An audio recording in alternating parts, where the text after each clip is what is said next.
Matumal pa raw ang bentahan ng mga prutas sa pamilihang bayan ng Calasiao, Pangasinan. Tumaas din ang ilang presyo ng prutas. May ulat si Jeric Pasiliao.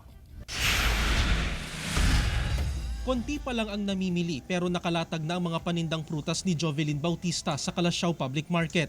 Sabi ng mga tindera, matumal pa sa ngayon ang kanilang bentahan, subalit posible umanong lumakas ang kalakalan ng prutas pagsapit ng simbang gabi hanggang sa bisperas ng bagong taon. Baka po pagsapit po ng simbang gabi, sir. Sobrang tumal pa po eh.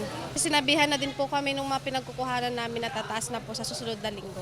Bumili ng prutas ang 72 anyos na si Aling Aida Estrada. Sinasamantala niya raw ang panahong mura ang presyo ng prutas dahil tiyak na magtataas ng presyo ang mga tindera sa susunod na linggo habang papalapit ang Pasko at bagong taon. Di ako nagkukumplito sa mga prutas.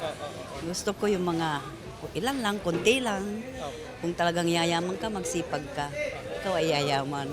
Hindi sa prutas mapukuha. Ayon sa ilang tindera, halos wala pa namang paggalaw sa presyo ng mga prutas ngayon, maliban na lamang sa saging na nasa 40 pesos ang kada kilo ngayon mula sa dating 25 pesos per kilo.